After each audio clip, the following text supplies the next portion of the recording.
Monday, August 8th, 2022. Please stand and join me in saying the Pledge of Allegiance. I pledge allegiance to the flag of the United States of America and to the republic for which it stands, one nation, under God, indivisible, with liberty and justice for all. Okay, roll call this evening. All board directors are present. Next up, we have our open forum. In accordance to Board Policy 203, a 15-minute time period is set aside to receive citizen input through the open forum segment on the board agenda. Sign-up sheets are available 10 minutes prior to meeting at the door. And I will point out, for future reference, there's now a nice added spot on the bottom of the forms where you can sign up and leave your contact information if you would like someone to directly follow up with you based on your concerns and comments. Up to 5 speakers shall be provided a maximum of 3 minutes, 15 minutes total, to address the board unless an exception is granted. Speakers are not allowed to verbally attack, disparage, or potentially defame individual board members, employees, students, nor may speakers use vulgar or profane language. Also, speakers may be precluded from disclosing personally identifiable private data regarding employees or students. Speakers unwilling to conform to the rules or time constraints may be told his or her privilege of speaking has ended. Board members shall listen respectfully to issues brought to them by the community, but not engage the individuals during their time. The board shall not deliberate or take action during the open forum regarding an issue presented. When the board chair proceeds with the meeting, audience comments are no longer in order. However, board members retain the right to call on district administrators for information to assist the board in its deliberations. Thank you, everyone, for being here tonight. We have one speaker, Lisa Atkinson.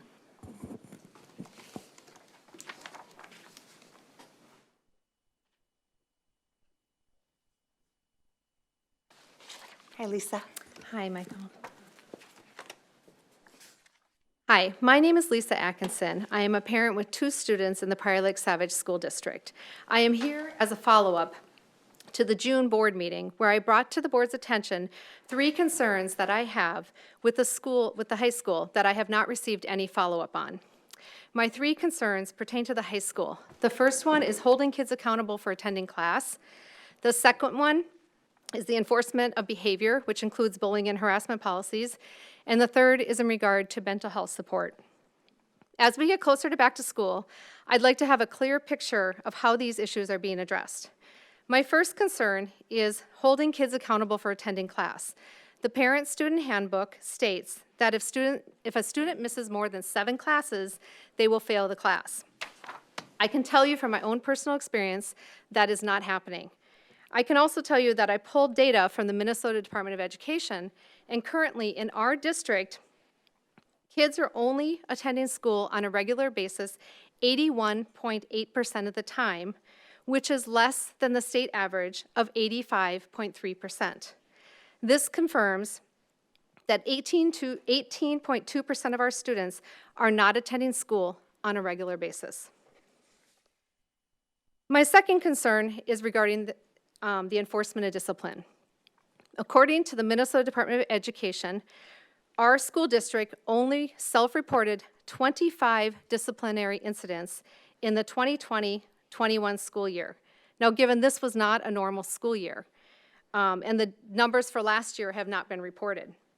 But I can tell you how different that is from the 18-19 school year, where 305 cases were reported of discipline, and in the 1920 school year, where 199 cases were reported. So will the students be held accountable for their actions this fall, and will discipline policies be enforced? My third concern is the lack of mental health support we currently have in our high school. On a journey this spring with my son, on a journey to find him support, I discovered that we do have a program with Scott County called the Connect program. But what I found is that it's not very well known, or is it even promoted to students or parents. And the reason being is that we currently only receive 16 hours of support for a class of students with over 3,000 students in our high school. So there is a long list of students that are waiting for support and need it. So as we get close to back to school, I would like to learn more about what the administration is going to do to address these concerns. Dr. Thomas, I'm excited to have you here, and I'm looking forward to seeing how you're going to address some of these challenges that we face as we enter the new school year. I am also excited to share with you that I am going to be running for school board this fall, and I look forward to the opportunity to work with you. Thank you. Thank you. Yeah, did you leave it? Okay, good. And we do have your contact information, Lisa. Thank you. Okay, next up, I would take a motion to approve the agenda this evening.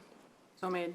By Stacy. Do I have a second? Second. A second by Enrique. Any comments or questions? All right, all of those in favor of approving the agenda, say aye. Aye. Opposed? That carries 7-0.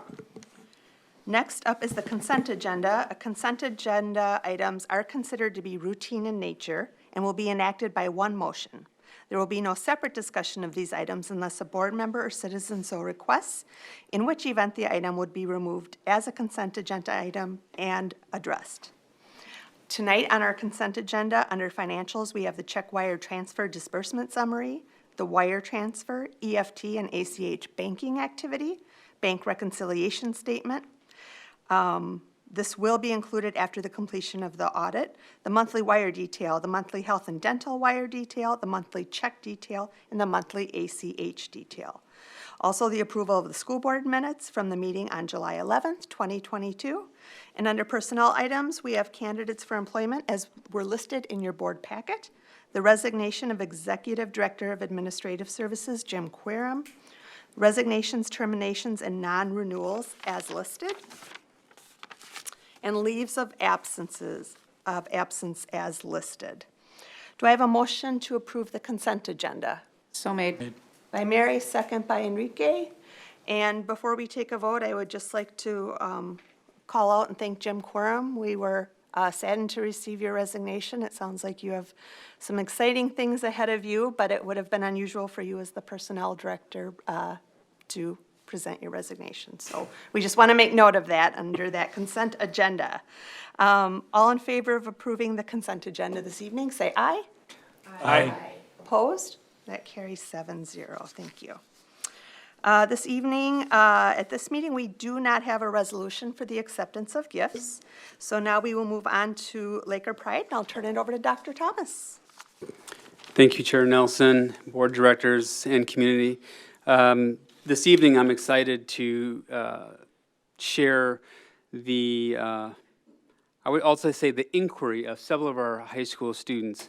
A couple of weeks ago, Mr. Oak invited me to spend some time with 3 of our students who are participating in our Youth Data Analysis Internship Program, which is a new program that was completely sponsored by the Laker Educational Foundation. So a huge thank you to the LEF for investing in our youth. And these students are really, really impressive.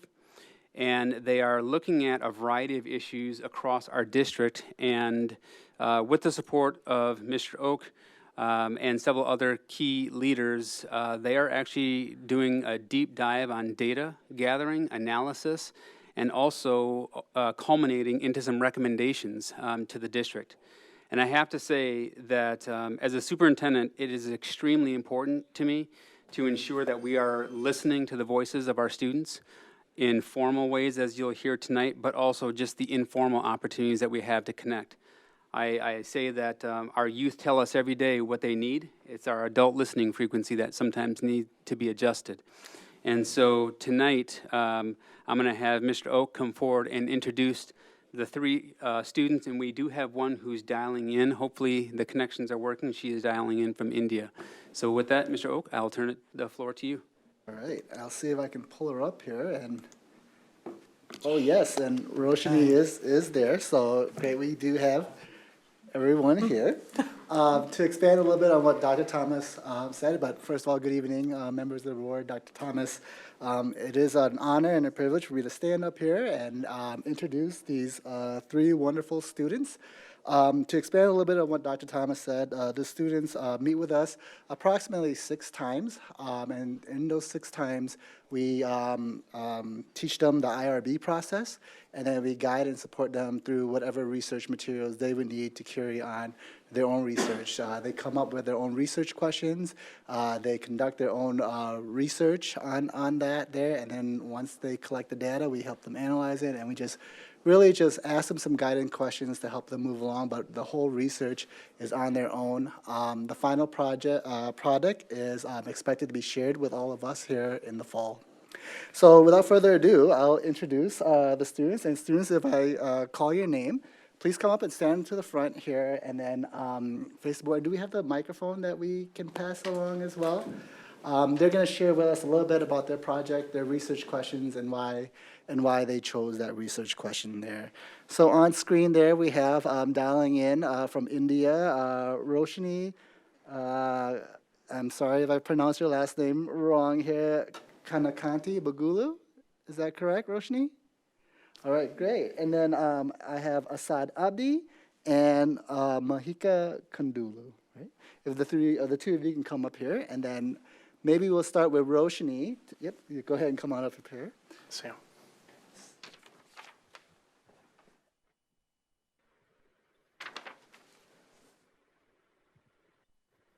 Right in the middle. You are the star. Yep, Asad, I'll give you the mic here and go ahead and stand right in the middle. Yeah, you can face that way. Right. And Roshni, why don't we start with you there? And tell us, what time is it in India right now? It is 4:45 in the morning. Oh, thank you for making the time to wake up here. Go ahead. So my research project is focusing on the college readiness in refugee students. And my main interest obviously it started with Sam talking about his own experiences as a refugee student, and that really inspired me to further research and focus on this specific topic. And also part of our required reading, we read a memoir about a Hmong family and their experiences coming to the United States, and that further interests my passion for refugee students and their experience with the education system. And my research project, it focuses on the college readiness for these students at Prior Lake High School, and their forms of mentorship and their experience and preparedness with all the college admissions process, and how to improve it for them, and figure out what are sort of the structural barriers and how to alleviate them in order to make sure refugee students are reaching their full potential and are successful after high school.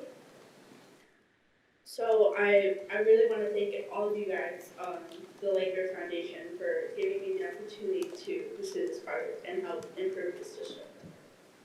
Thank you, Roshni. And we can certainly be able to utilize the research that you find out for sure, because this district does have a number of refugee students that we need to provide better service to.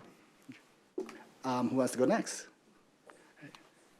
Hi, my name is Mahika, and my research project focused around investigating the experiences of different students of color based on what school district they attend and the percentage of diverse students in that school district.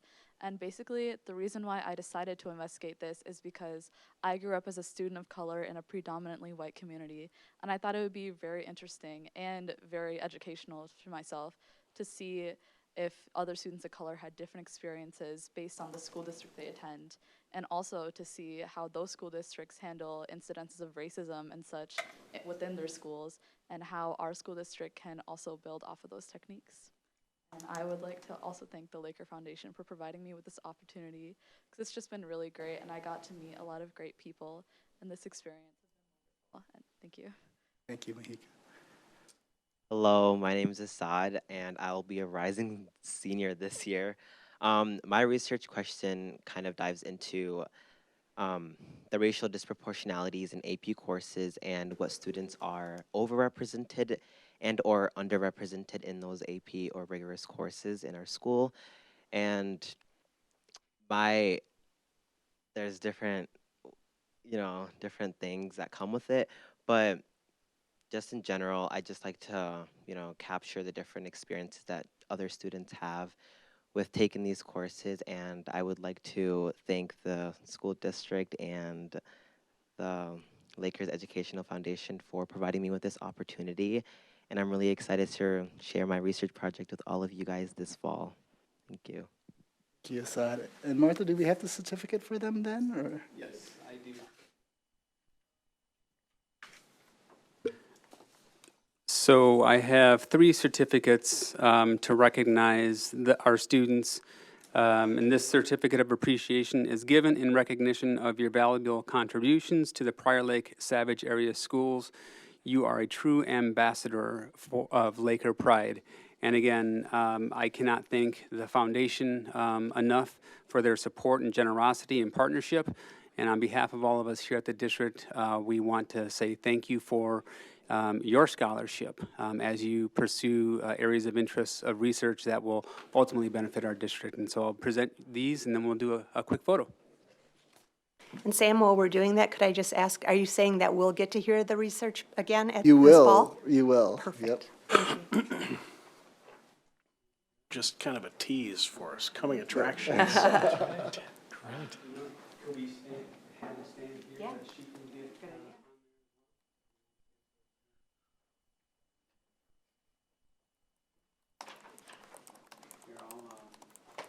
you hold this for her?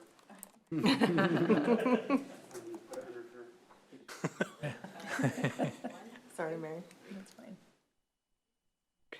Congratulations. Thank you so much. You're welcome. You guys.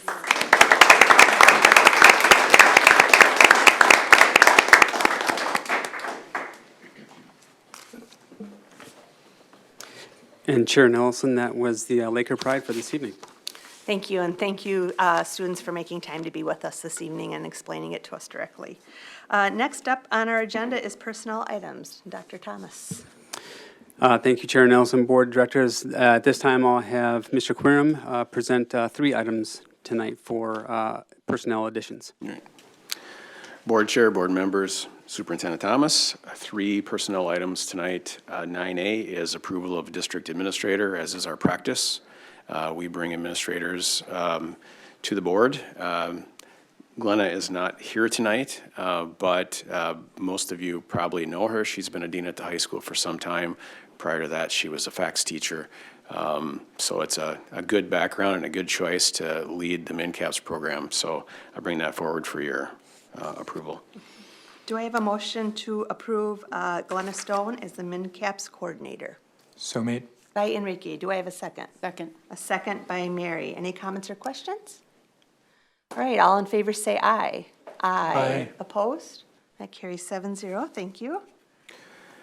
Second personnel item, 9B, is additional staffing for the 22-23 school year. There are certified staff.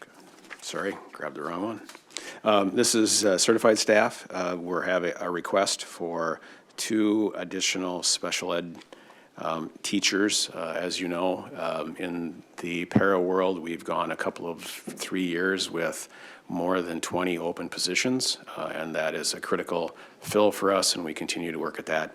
However, we have an immediate need, and one way to do that, because we do have qualified special ed teacher applicants, is that one of those positions, we will use 3 para positions in order to fill that with a special ed teacher.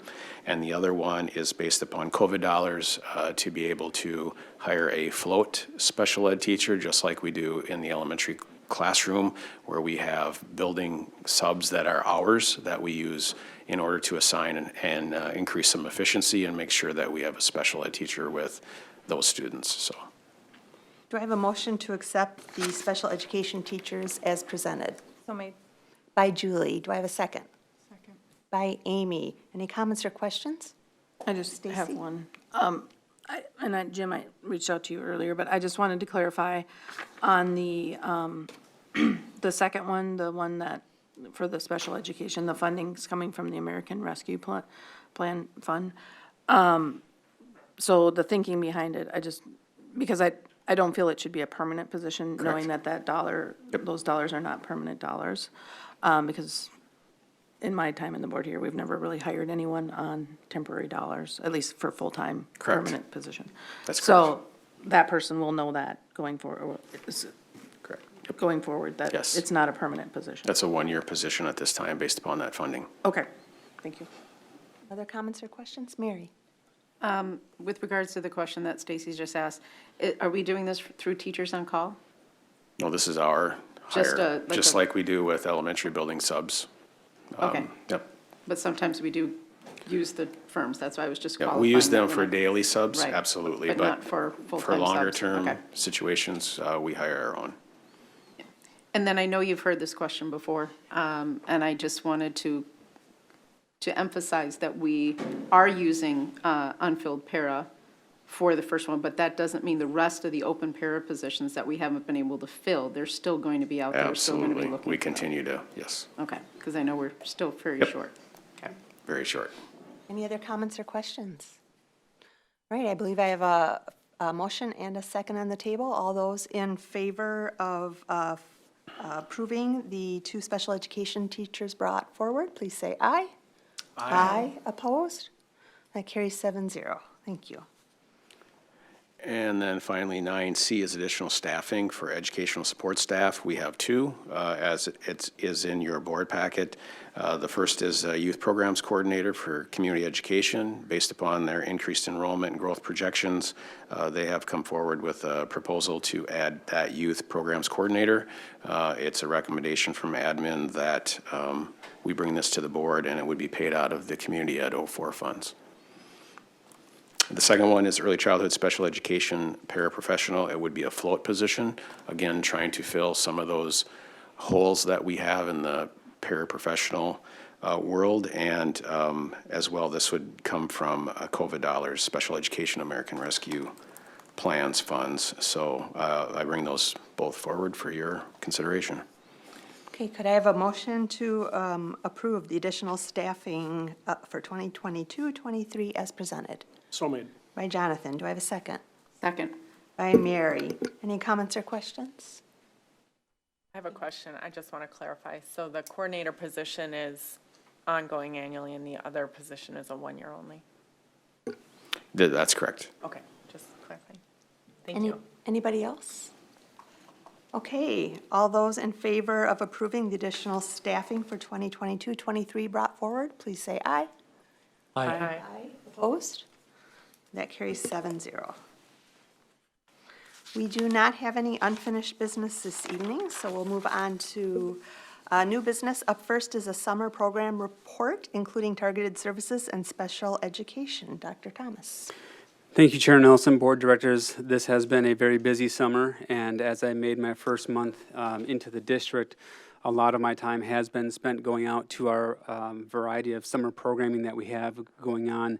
And given what's been happening with a series of learning loss issues, summer is an opportune way to bridge some of that learning for our students, as well as some of the extended school year options that you'll hear Ms. Chuka talk about as well. So tonight we've got Ms. Canetto and Ms. Chuka who will walk through the presentation and find out about the fantastic summer program that we've had going on. Thank you. Good evening, Chair Nelson, board members, and Dr. Thomas. I'm excited to share with you some of the great summer stuff that's been going on. Just a little primer for those of you. There's the summer targeted services, which is general education, and Ms. Canetto will tell you more about that. I'm going to talk a little bit about special education, and we had two different summer programs going on for special education. One is extended school year, which is nothing new, right? Kids qualify for that based on needing to continue to make progress over the summer on their IEP goals due to regression or maybe some self-sufficiency or other unique need, and that's just to provide ongoing IEP maintenance. And then recovery services was part of COVID, and that was if an IEP team determined that maybe compensatory education is a kind of a bad word in the education world, but ultimately that's what it was compensatory for COVID. So those were the two different things that we had. We delivered all of that in June. So we had in-person services all through Hamilton Ridge, Red Tail Ridge, and Prior Lake High School. We didn't have a ton of ESY students that came. We had 25, I think, in elementary, 2 in early childhood, and 8 in grade 6 through 12. And then in recovery services, we had a total of 23 students attend. And that gave us some jobs there for 6 licensed teachers, 10 paras for elementary, and then we had 3 licensed teachers and 2 paras come and work at the secondary level. And then just some other special ed summer support that we did do that isn't necessarily ESY or COVID related was our early childhood birth to 3 program provided some transition classes on site to help students move from that home-based service into preschool. In elementary for targeted services, we supported targeted services with some special education support through speech and language pathology. We did some behavior consult. And then for a few kids, we did embed some ESY services right into targeted services. And then at secondary for credit recovery, we did provide some secondary paraprofessionals both at the high school for credit recovery and then also during the middle school for targeted services as well. And that's just to support students who had IEPs and maybe needed a little bit more support. I think Dave Brown isn't here, so I'll talk a little bit about credit recovery at the high school, and that's for any students grade 9 through 12 who needs to make up a class or credit that they weren't successful with, and that happened here June through July, and I think there were about 400 students that participated in some way to earn some credits this summer. And from here, I will let Melissa take over. All right, good evening, everyone. Just as a refresher, targeted services, recovery services, and really I added recovery in there because we were able to do some things with our program this year that utilized ESSER recovery funds that if we were only operating under our targeted services budget, we wouldn't be able to do. So just kind of, but we operated under the same umbrella of intent as targeted services, which really is to ensure that students have their whole needs addressed while they're coming to us for academic support. And we do that by keeping our class sizes smaller, try to incorporate a lot more hands-on activities, really try to build some community around our learners that are coming every day. And so that was our goal. This year for elementary targeted services, we did do 2 new programs that we haven't been able to offer before. The first one we just finished, it ran for 2 weeks, and it was a Ready Set Kindergarten program. So it was for students that were identified as potentially benefiting from some in-school experience prior to starting kindergarten. So they were identified through our early childhood programs and then supported on site with kind of an orientation to kindergarten. And then we did our Ready 1, 2, 3 program, which was targeted at rising first, second, and third graders at the very beginning of the summer in June. And incorporated into that program, we sponsored some family nights and then with some follow-up communication to families with activities, learning academic-based activities that they could continue to do all summer. And all students left with a kit to support doing those activities at home. And parents and students all learned how to use those materials while at our family nights. And then our other program we ran was our Lit Camp, which we ran from July 11th through just now. We just finished last Friday. And for the first time, we were able to provide a consistent curriculum resource for our classroom teachers to use during that time. That was very literacy focused and also built around some SEL components and had really high engagement. I did a quick feedback survey with parents on Friday, and overwhelmingly they were either highly satisfied or satisfied with the experience that their children had in the program. And our teachers felt really supported in that too. So we did a quick survey with staff as well. Opportunities for us in doing that is we partner with kids companies so that students who are opting into kids company also have opportunity to come to our program if they're enrolled in both.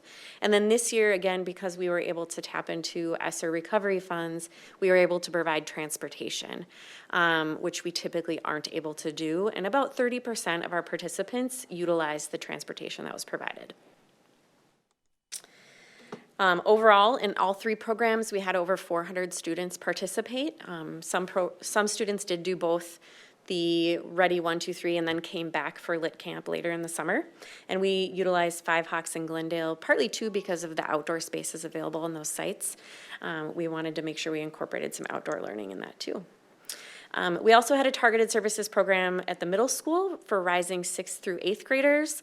They ran July 11th through the 5th. They had 85 students registered, which is actually some of our highest numbers we've had for middle school in the last few years.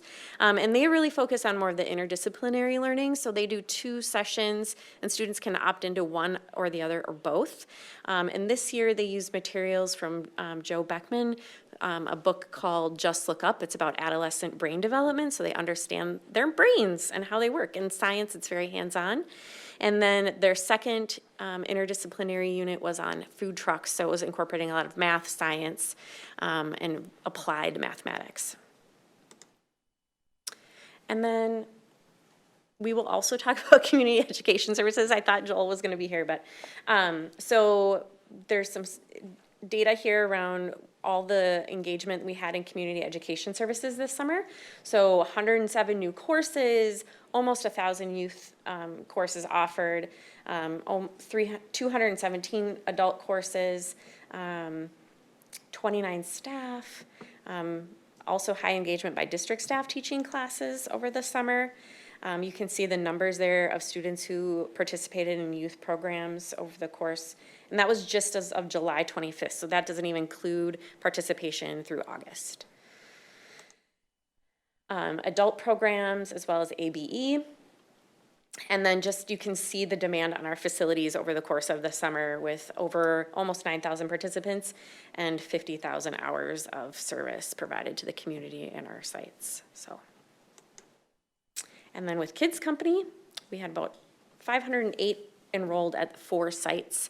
And again, that partnership with Targeted Services allowed us to provide transportation from the sites where Kids Company was at, where we weren't hosting classrooms, so that students, again, could participate from those sites as well. And that was our update for this summer. Thank you. Comments or questions from board members? I have a question about extended school year. Yes. And so kind of identifying, you said, I mean, and I know this is a common theme for schools in general, but getting that participation rate of kids that qualify versus attend, like where do we sit with that? And what do we do to try and So do ultimately, outreach? yeah, it's not so much outreach as much as that's a family decision. So families opt out because they their kids are going to camp or they have family vacations, and so they just have to decide as a family what is most beneficial for the student. So just because they qualify, it's not something that we're required. They're required to come to. We're required to offer it. So it would be, you know, in this from the school standpoint, the best for the student to maintain progress to come in, but at the same time, we certainly don't want to, you know, impede on family vacations and different camps and things. And sometimes kids come for part of the time and then go off and do the camps in the other. And I mean, I can't speak for Prior Lake too much, so I can speak from past experience in other districts. That's typically why they don't come. It's not that, nope, we don't care, we're not interested. It's just, hey, here's where we're at. We can come for part of it, or we're not going to come for any of it. Okay. Based on what they have going on. Yeah. Anybody else?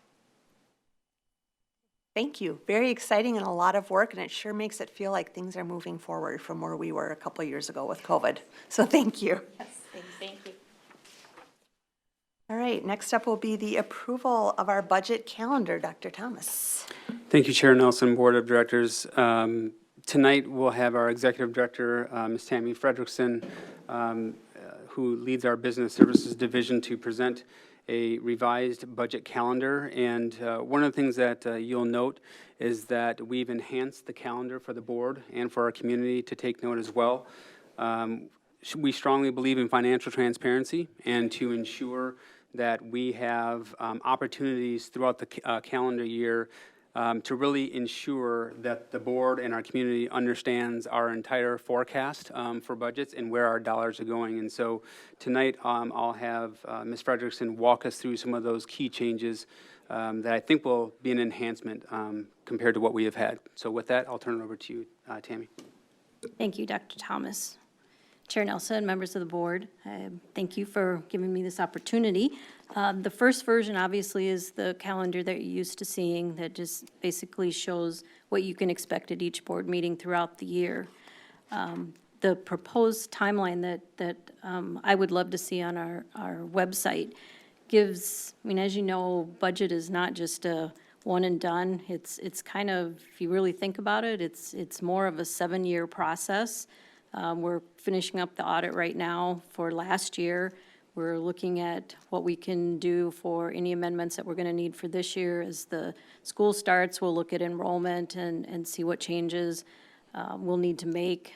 If the legislature does come back and allocate some more resources, we'll look at that. And then, obviously, we have to start thinking about 23, 24.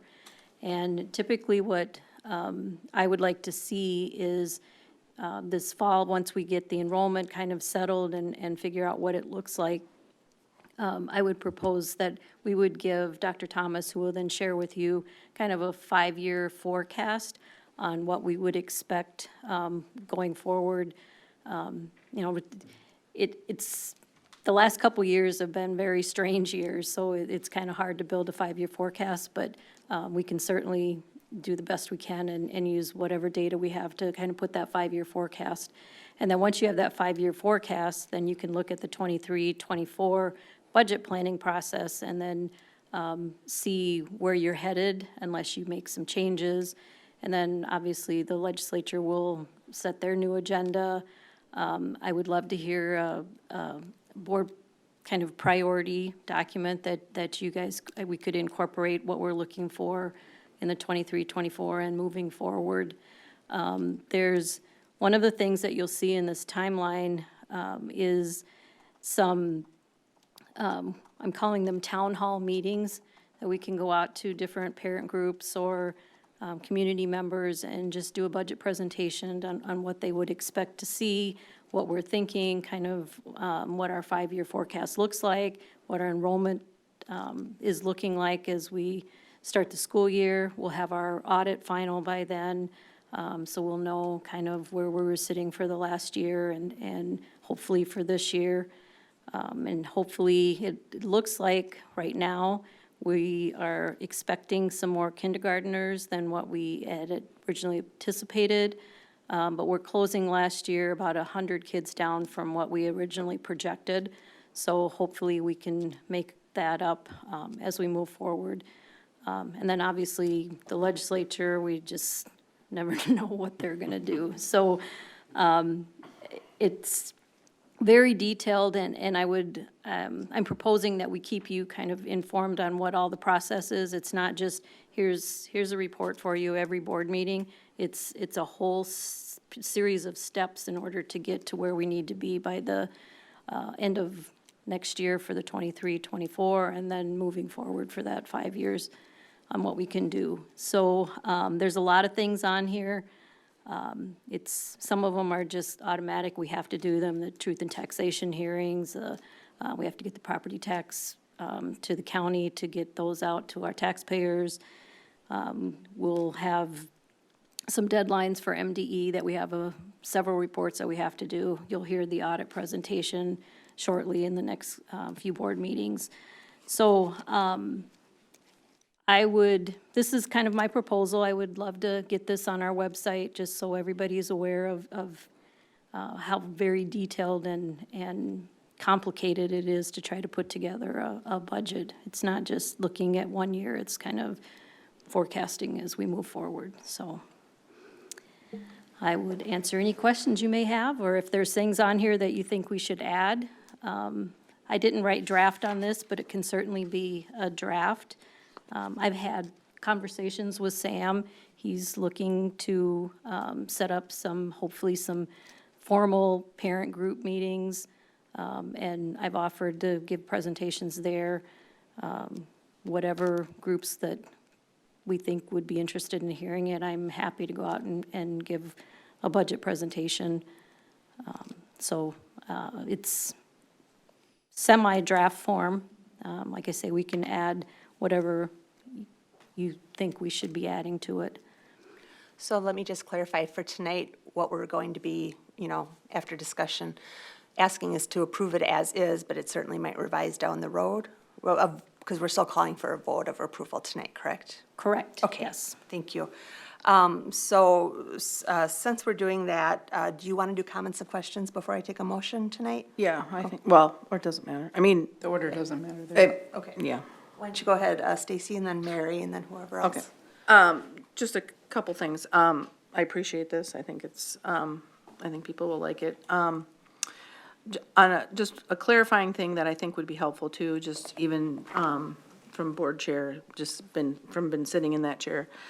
When we have board study sessions, as in past, we don't do votes at board study sessions, so a lot of times we've had to open it up right for the calendar, basically for financial things. So I think, just for clarity's sake, in noting where we're gonna have a study sessions planned, but you need to open the meeting for financial reasons, and where we have to vote on something, I think having the clarification that you're gonna be having a board meeting and a board study session on the same night would be helpful, I think, just to kind of maintain consistency's sake.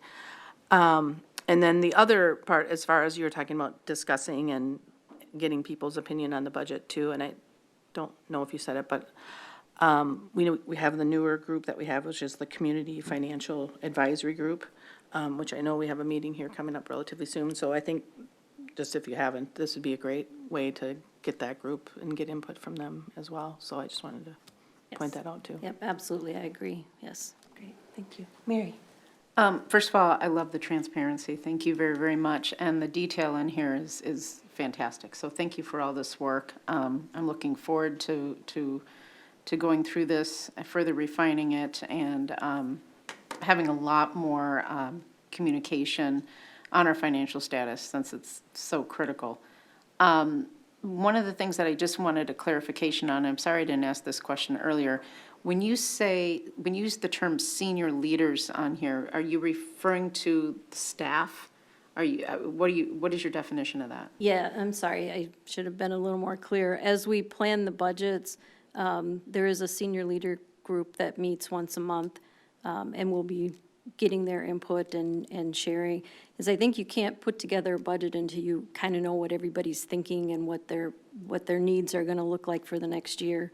And us sitting here in the finance office is not necessarily gonna know what those needs are. So just meeting with them to get an idea of what they're thinking, that they wanna kind of move forward with whatever's on their agenda, so just meet with them.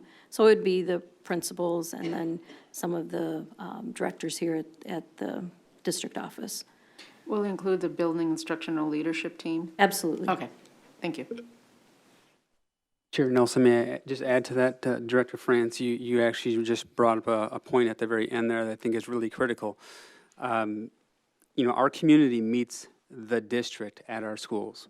That's how it's perceived, and my practice is to ensure that at the school level, with our building instructional leadership teams, that schools are engaging their local communities around that budget development. And I know that we don't have a lot of categorical funds. A lot of it is pretty much general fund staffing allocations, et cetera. But there are some programmatic budgets that are unique to one school to the next based upon program offerings. And I think a process where we're engaging our community around, one, the efficacy of a variety of programs within our schools.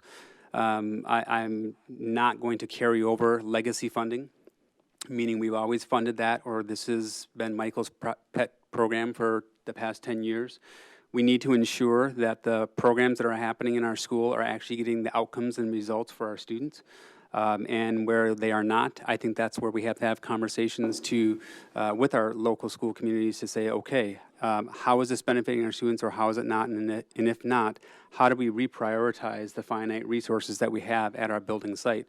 And that only comes by way of our community engaging through our builds or PTAs, PTCs, get my alphabet acronyms here. Every state calls them something different. But we need that perspective, because that helps building administration prioritize their programs for that local school community. And to Ms. Frederickson's point, all that information then is culminated, within the department leads here around HR, around curriculum instruction, finance, et cetera, so that we can then build that broader district budget. So a lot more is going to come from the schools up versus from here out. And that's really how it should be. Anybody else while we're doing questions and discussion? I think that's fantastic. I appreciate the additional clarity, Dr. Thomas. And I especially appreciate the amount of transparency that we're providing to the community and the engagement that the community will have, either through working directly with the PTCs and the Building Instructional Leadership Team, the Community Finance Advisory Committee, which is new this year, and then also the town halls. I think that's going to be a very critical point for any individuals that don't have opportunities to connect in those other ways, that they at least are able to lend voice to that process and see exactly how the district is spending our taxpayer dollars. So very important. I appreciate you all for doing that. Thank you. That was a lot of work in a short time on staff. And not only have you provided a lot of new detail, presented some of the new ideas going forward, but also looking forward to the 5-year projection and having that as a way to kind of stabilize how we're thinking as we go forward. At this point, I would take a motion to approve the budget calendar as it is, knowing we may revise down the road. So made. Great. By Mary, a second. Second. By Enrique. All in favor, say aye. Aye. Opposed? Okay, that carries 7-0.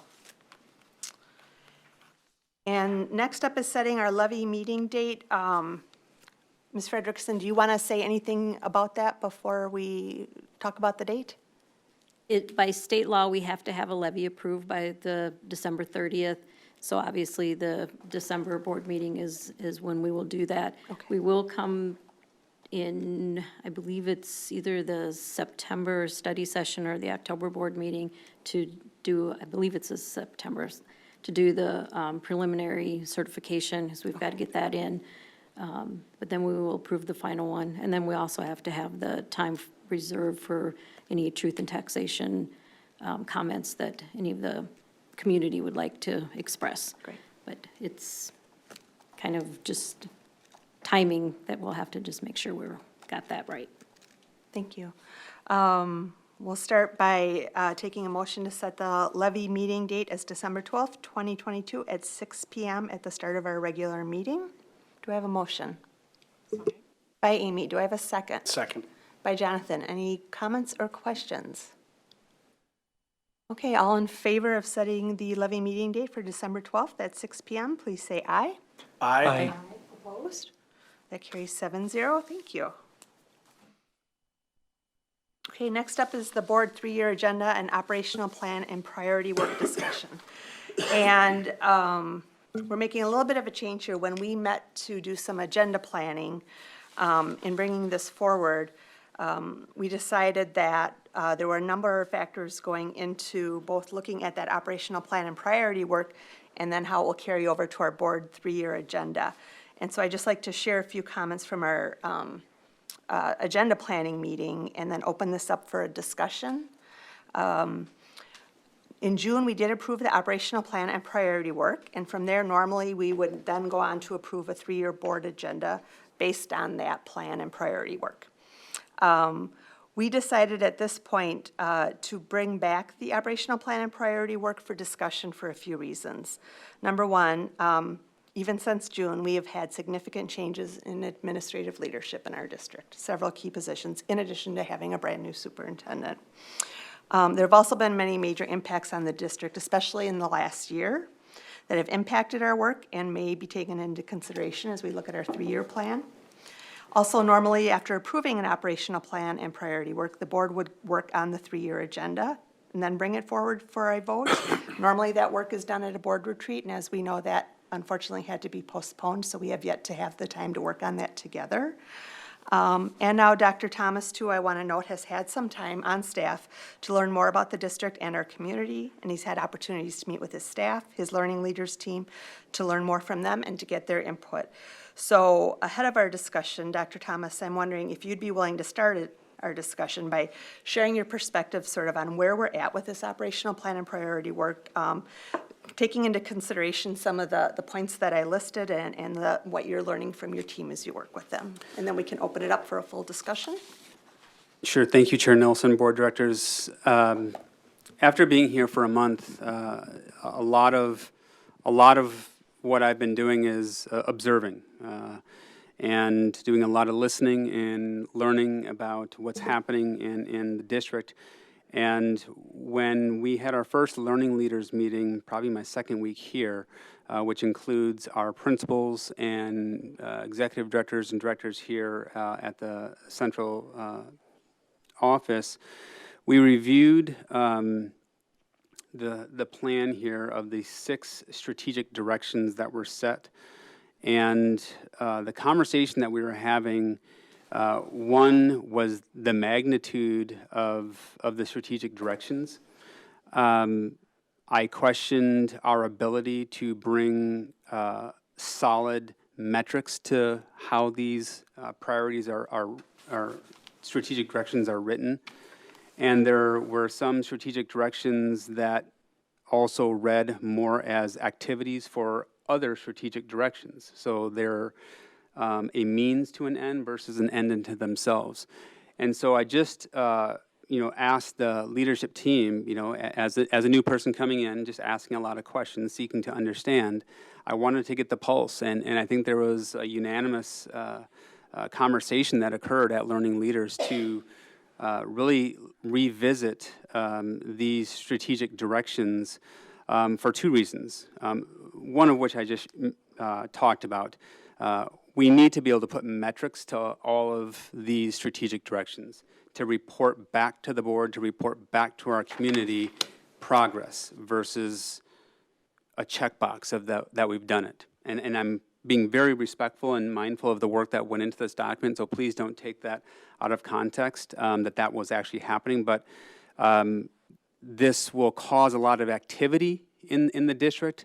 And as I shared earlier, to what end? How will we be able to see the impact on our students, our staff, and ultimately our broader community? Secondly, I think many of the staff wanted to see this, but also cascaded over a series of time to be able to kind of chunk this out.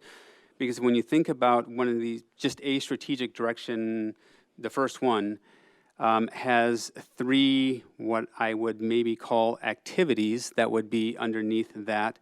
And then these activities probably have various objectives or action steps. And so as you cascade this thing out and tree it out, it gets pretty overwhelming pretty quickly. And if I could summarize the statements from the senior leadership, it was coming together to just say, I've done that, I've done that, I've done this. I've spoken to some board members who, again, affirmed that a lot of work was happening, but it was really just kind of reporting back to this, but not tying back to broader accountability.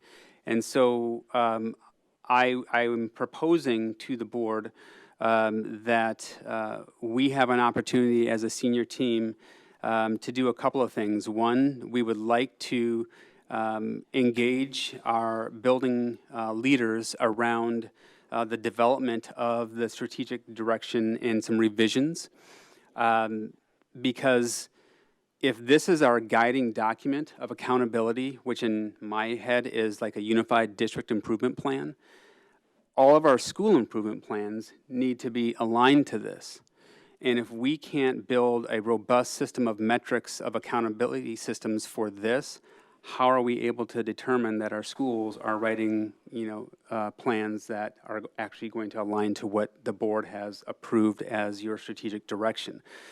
So again, a lot of work that will be happening, but it may or may not be aligned work. And that's concerning to me as a superintendent, that we need to bring this tighter together. And so this, I think, gives our building leaders an opportunity to push this around a little bit. We have an administrative retreat scheduled for this Thursday, and part of our retreat will be to engage around the strategic direction work that was cast to get their perspectives. Then we will bring this back as a central administration team to incorporate their feedback, which we then would like to bring back to the board for your review on the 22nd of this month to get your perspectives on a revision of the work, along with some metric systems that we would propose for you to consider. And then based upon your feedback, we would take that time between the 22nd and the first business meeting in September, which might be the 12th-ish or so, to incorporate your feedback.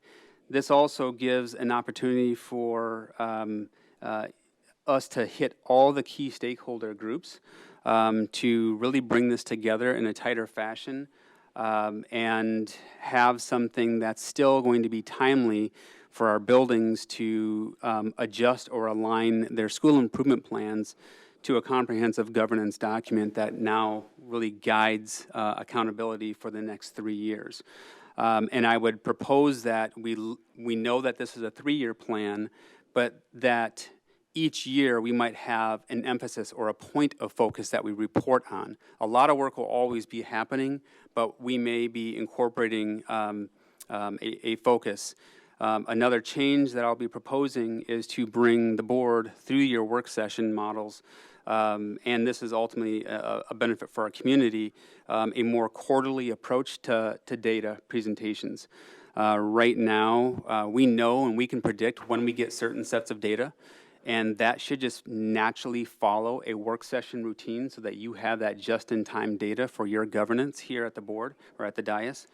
But to one of our community members' point around one of our schools of attendance, behavior, and mental health support, these are 3 areas that we need to be reporting and monitoring every quarter, so that we can put together our short-term strategies and see how we're progressing towards that versus waiting for the end-of-year report or MCA or that kind of thing, because at that point it's autopsy data.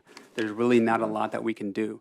And so really shifting to a more formative approach to how we bring data to the board and to our community for feedback and input, so that we can make adjustments, as all educators do. We modify and adjust along the way if we're not seeing the progress that we desire. So that is my ask of the board for your consideration, Chair Nelson, and I'll turn it back over to you. Yeah, I'd like to open it up for discussion among board members. We've got the ask to see if Dr. Thomas can go back, spend some time with the leadership, get more input, and look at how they might break this down or if there's any proposed revisions. And I'd like to give everyone an opportunity to give their feedback. Jonathan. So I think this is a natural process with the leadership change, right? The way that we address these things. The governance part falls to us. So I am welcoming to reviewing those things and considering simplifying in kind of the way that you have described it. I do, as you initially walked through process, I think you hit on it toward the end, but what I was wanting to hear, in addition to senior leaders and building and principals having a chance to have the input on this, is just getting a little bit further down into the staff and making sure the built teams are involved, and you did touch on that as you went. But I do think the idea of narrowing the focus, if you will, and doing it in a manner that you can provide us with more concrete, measurable, data-driven results. I don't know how we can argue with that as a concept. Just real quickly, if I may respond, absolutely agree.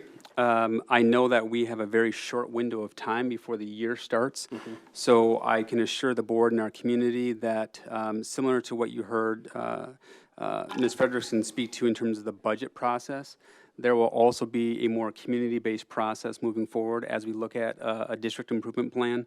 But right now, I know with 3 weeks or so before school, or give or take, that we really need to have something to move the year with. And I don't want to get too far out because a lot of our schools are going to start enacting their SIPs. And we also know that October 1 cut point of a lot of submissions to MDE begin at that point. And so I want to make sure that we don't completely revamp the process and throw schools in a tizzy of my plan is 85% built off of this already. But I think we can find ways to kind of merge both right now in a hybrid, and then come this spring, go into our regular cycle of developmental processes, similar to what we do with our budget development. So point well taken. Ricky? No, I appreciate the additional review. Whether there was a leadership change or not, it's always helpful to take a look at what we're measuring and how we are moving forward with our strategic objectives, and make some adjustments along the way to make sure that we're getting the outcomes that we expect of ourselves and that the community expects of us. So this is quite welcome. Thank you. Amy? I don't have a lot to add. Okay. I think this is very needed and timely. Yeah, I think a good, yeah, I mean, I think Dr. Thomas's, vision should be all over this, so I think we give him time to work his magic. Mary? Love it. Just, it's refreshing, it's needed, and I think that the reception, and I don't mean to speak for people, the reception you're going to get from staff and the built teams, et cetera, is going to be incredibly welcoming.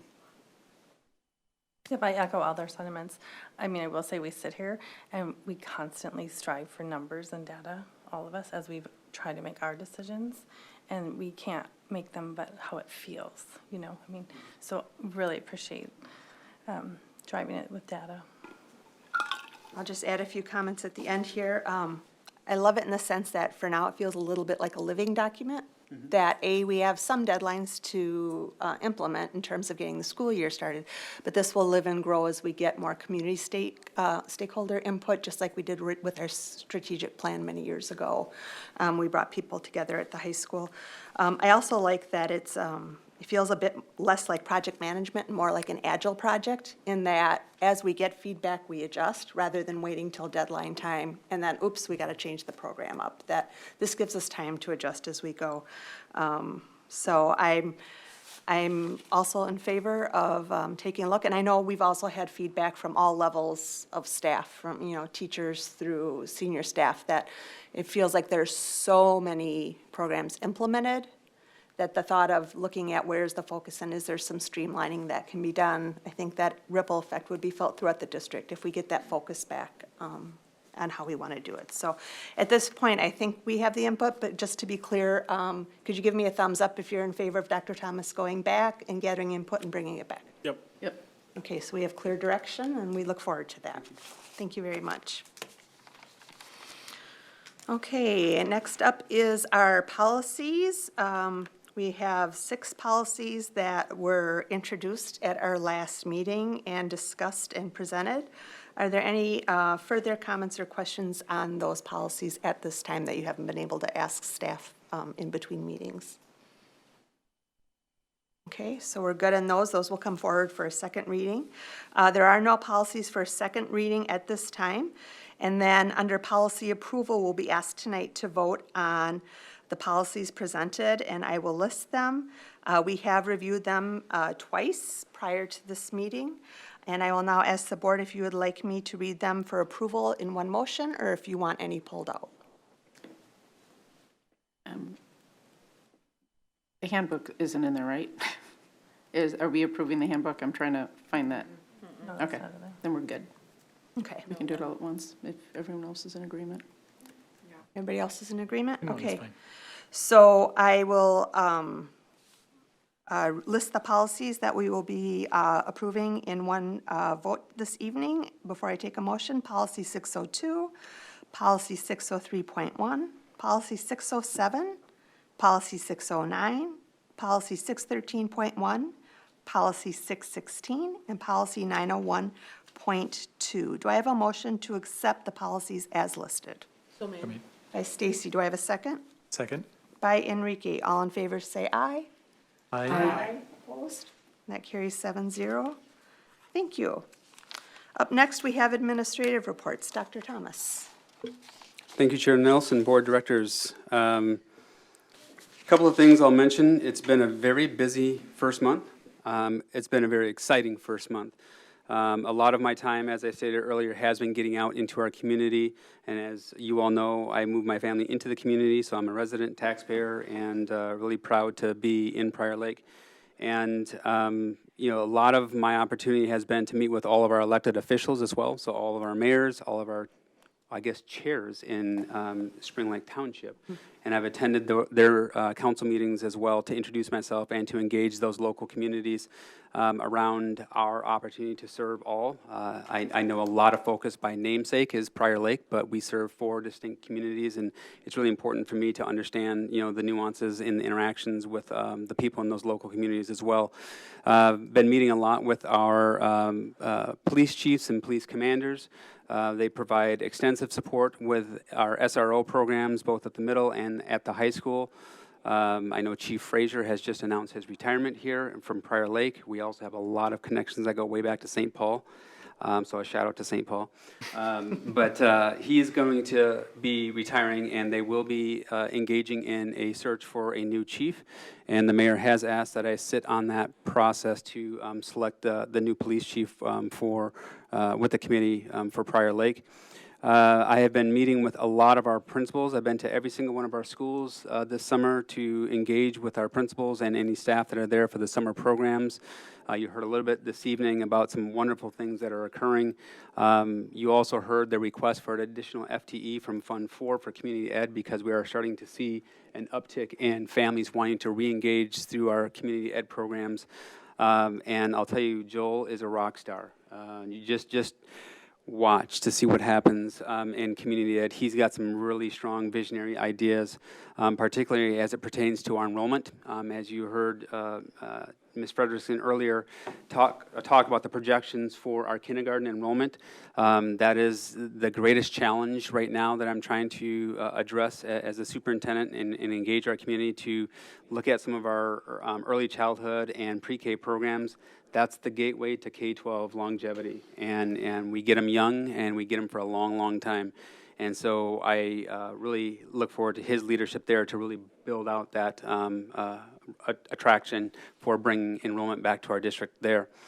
I've been meeting with a lot of our business leaders. I've attended recently the Prior Lake Chamber luncheon. I met a lot of our key business folks in the region, and I'll be engaging with the chamber in Prior Lake as well. As I shared earlier about data, and the staff are probably tired of hearing me say this already after 1 month, but we can't leave learning to chance. It has to be predictive. Even if students are doing well, we can't just leave that to chance. We have to know why they're doing well so that we can share best practices and bring, you know, those strong practices to scale. And so as we look at our data, I want to be able to be very transparent with our community on where we're excelling and where we have opportunities to improve. And those opportunities for improvement, this is a key area that our community can really lean in. And as I engaged our business leaders at the chamber lunch recently, I said, these are your schools. Strong schools equal strong communities, and we need our business community, our faith-based community, and our parents, and, you know, all aspects to lean in as we, you know, move into this post-COVID, post-fill-in-the-blank era, to reclaim, you know, our district as the premier district of choice in the Southwest Metro region.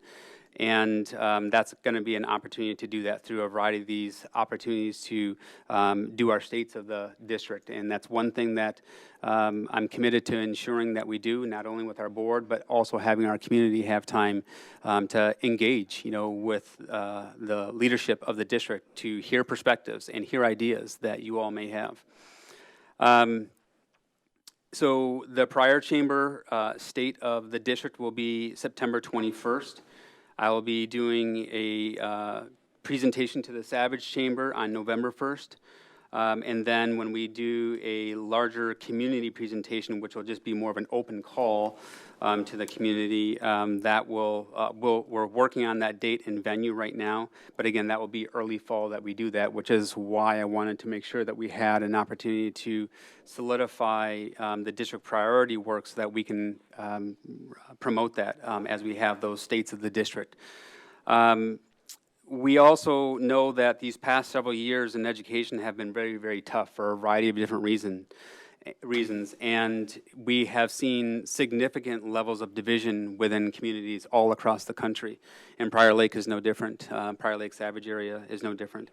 And as your superintendent, I am committed, as I've stated, as we are going through the interview process, of bringing our community back to center, bringing our community together.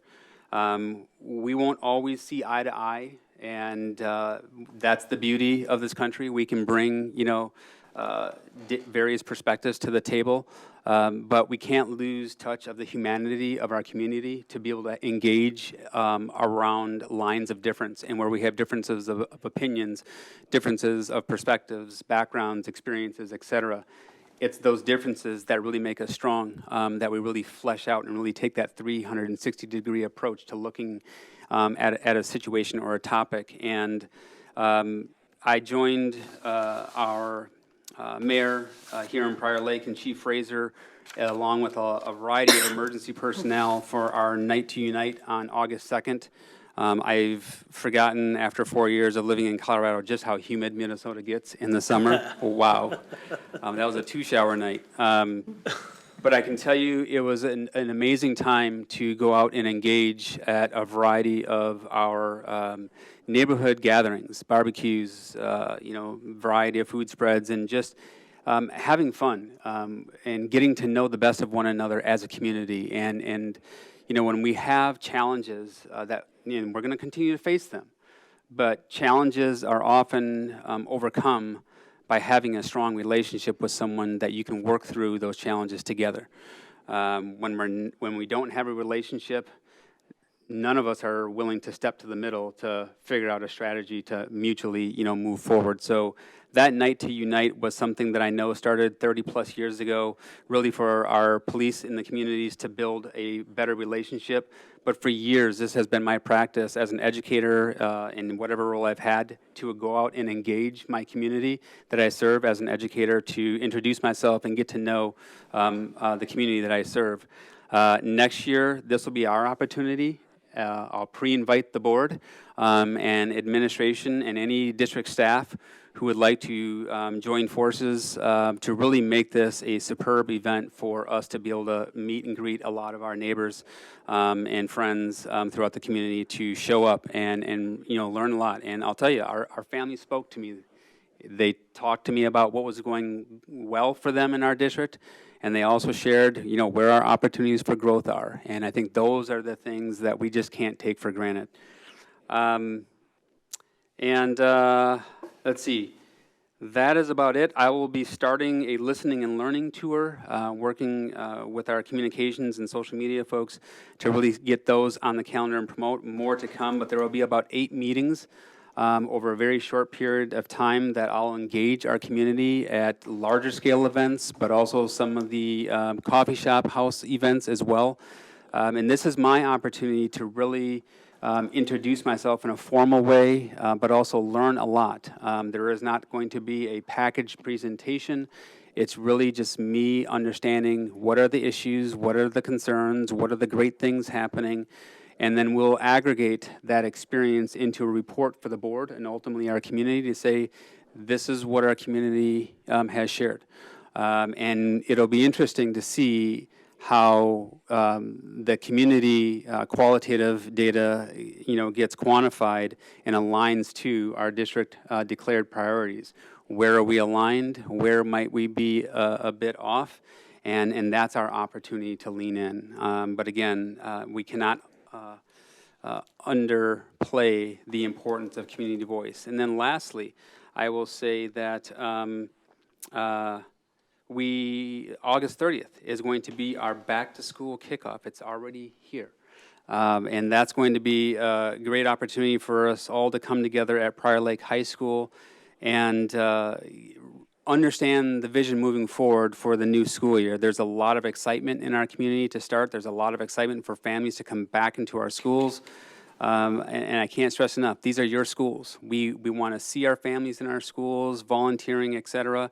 We know we may have some issues of COVID and spikes of numbers and monkey flu or whatever the thing might be next, right?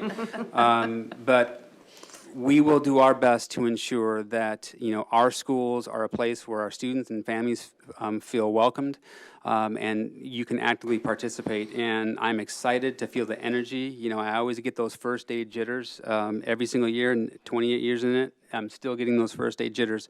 But it's an exciting opportunity, and I'll just give you a little flavor. We're going to have a focus on our strong foundations, the past and history of how this district was even created. I will be asking representation from our board to speak to our present reality, and then I will be speaking about what is possible and embracing a vision for what is next. And so it's our past, present, and future that will guide us into greatness here in this district and throughout the community. And so that's my report. Oh, one last shout out real quickly. Our dad dogs, dads of great students. I'm trying to stay up on all the social media posts and things. Twitter is my primary way of doing that. Don't ask me about any other platform because I really don't use those.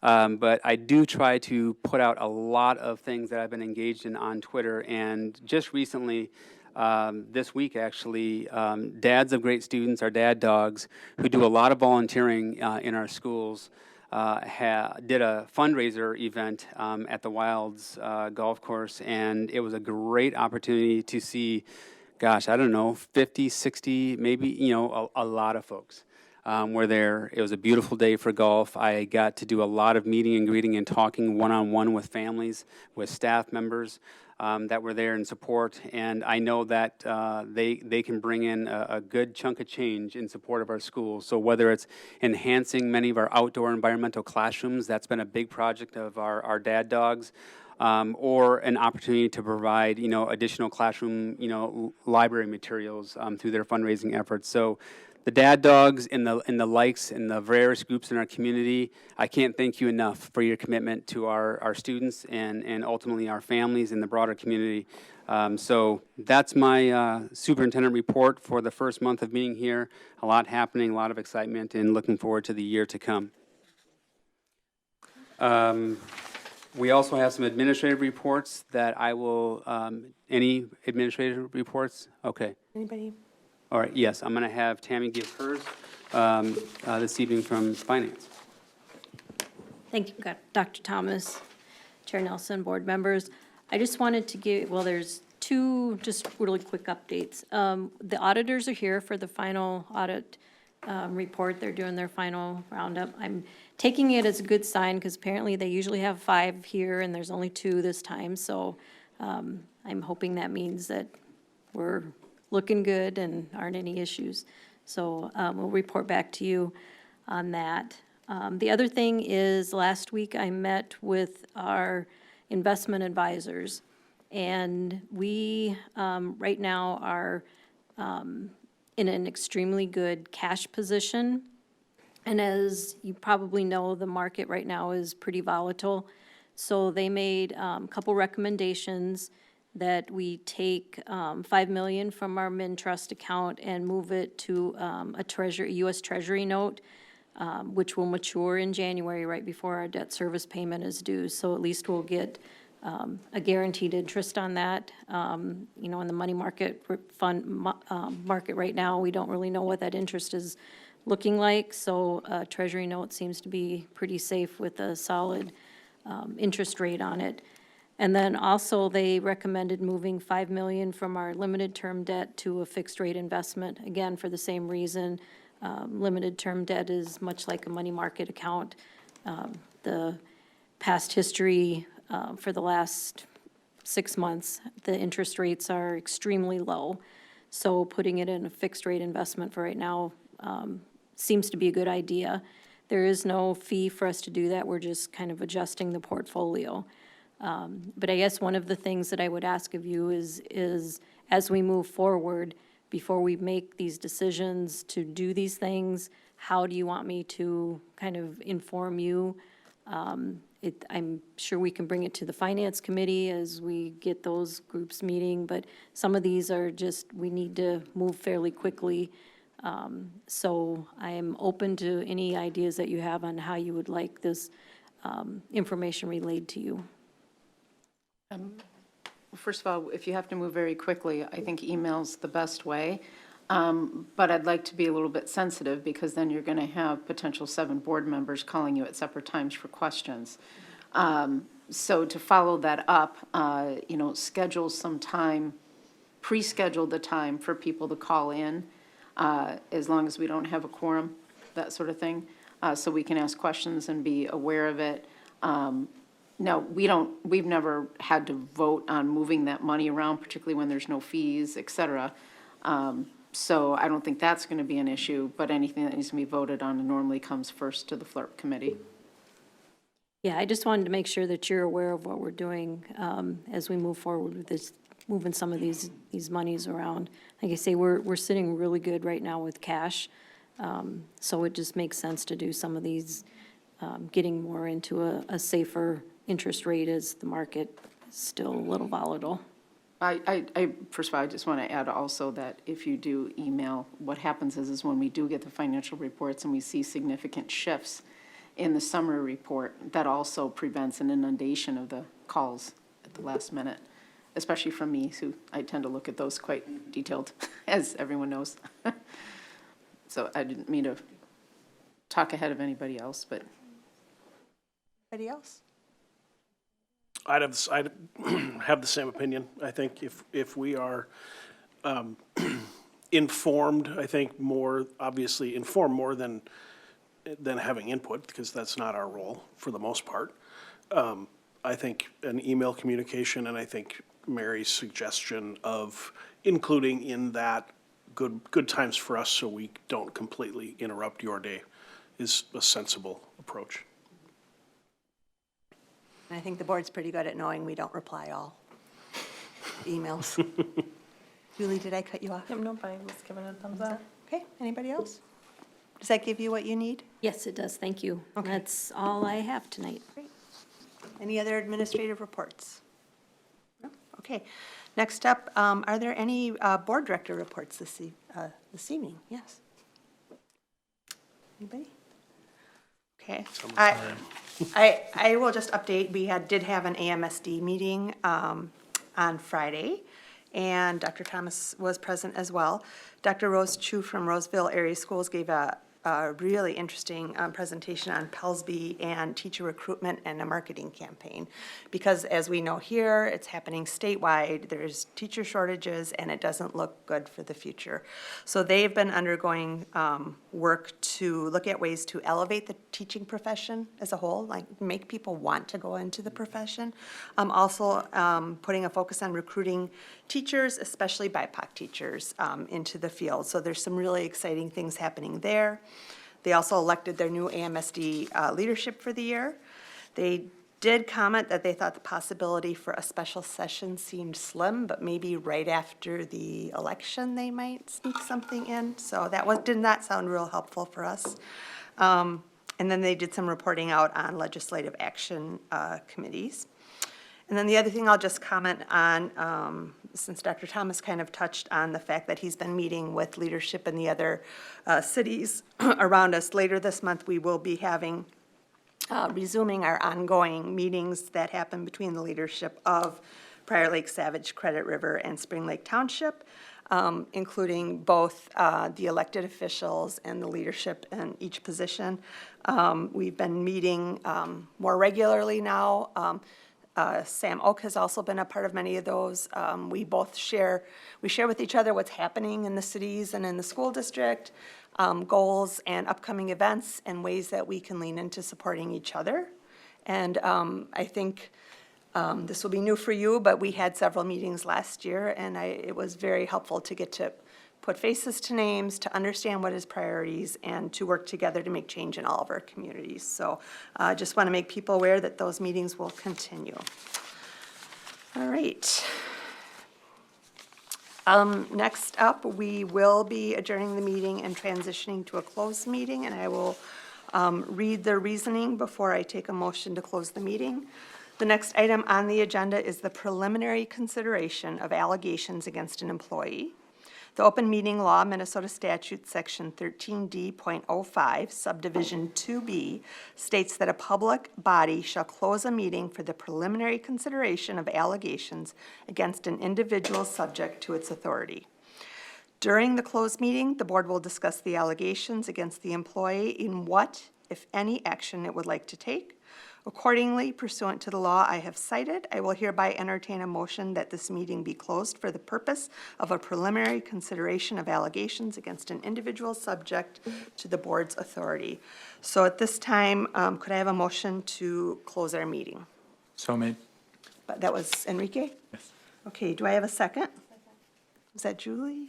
Okay. All in favor, say aye. Aye. Opposed? Okay, that carries 7-0. At this time, we'll give everybody a chance to clear the room, and then we will go forward with our closed session.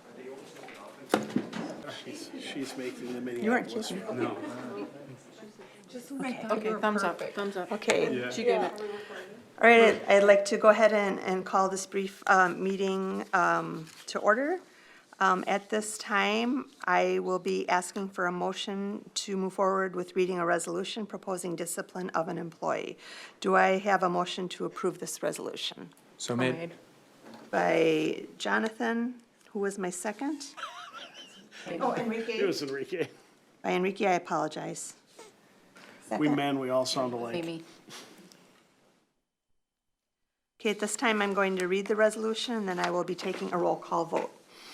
Whereas the school board has reviewed a letter informing an employee of proposed discipline the school district seeks to impose, now therefore be it resolved by the School Board of Independent School Districts Number 719, Prior Lake Savage Area Schools as follows. The school board hereby ratifies the letter setting forth the proposed discipline and adopts the grounds for the proposed discipline as stated in the letter. The school board chair is authorized to sign the letter on behalf of the school board. The executive director of administrative services is directed to serve the letter on the employee. A copy of the letter shall be placed in the employee's personnel file, and pursuant to Minnesota statute section 13.43 subdivision 2, the specific reasons for the proposed discipline, the nature of the proposed discipline, and the letter are private data on the employee until final disposition of the proposed disciplinary action. At this time, this will be a roll call vote. Julie? Aye. Mary? Aye. Stacy? Aye. Amy? Aye. Enrique? Aye. Jonathan? Aye. Aye. That carries 7-0. Okay. At this time, I am going to take a motion to close this meeting. The meeting will be closed in accordance with open meeting law, Minnesota statute 13D.03, for the purpose of discussing negotiation strategy. May I have a motion to close? So made. Let me make sure I get you right. Who was so made? Mary. Me and Jonathan. Mary and Jonathan? Jonathan and I. Oh, Enrique. I'm sorry, so it's going. Mary to Enrique. You're like twins over there. We can't tell you apart. All those in favor say aye. Aye. Aye, opposed? That carries 7-0. Okay. Thank you, Liz and Martha. Was the second